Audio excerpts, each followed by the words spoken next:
महायुद्धને લઈ ડોનાલ્ડ ટ્રમ્પનો ફરી એક મોટો દાવો। ઈરાન પરમાણુ કાર્યક્રમ છોડવા માટે તૈયાર। યુદ્ધને લઈ ઈરાન સાથે મારી વાતચીત થઈ, ઈરાન સાથે સમજૂતી થવાની પણ આશા છે। સેનાને પાવર પ્લાન્ટ પર હુમલો કરવાનું ટાળવાનું કહ્યું છે। તો ટ્રમ્પ આ પ્રકારના દાવા કરી રહ્યા છે। મહાયુદ્ધને લઈ ડોનાલ્ડ ટ્રમ્પે ફરી એકવાર મોટો દાવો કર્યો છે। ઈરાન પરમાણુ કાર્યક્રમ છોડવા માટે તૈયાર છે તેવો દાવો ટ્રમ્પે કર્યો। યુદ્ધને લઈ ઈરાન સાથે મારી વાતચીત થઈ, ઈરાન સાથે સમજૂતી થવાની પણ આશા ટ્રમ્પને છે। સેનાને પાવર પ્લાન્ટ પર હુમલો ટાળવા માટે કહ્યું છે। આ પ્રકારના દાવાઓ અને નિવેદનો ટ્રમ્પ દ્વારા કરવામાં આવી રહ્યા છે।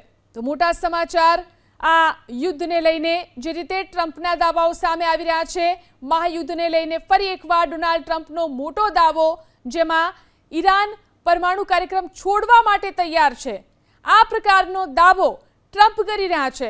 યુદ્ધને લઈ ઈરાન સાથે મારી વાતચીત થઈ છે, ઈરાન સાથે સમજૂતી થવાની પણ આશા છે। આ પ્રકારનો દાવો ડોનાલ્ડ ટ્રમ્પે કર્યો છે।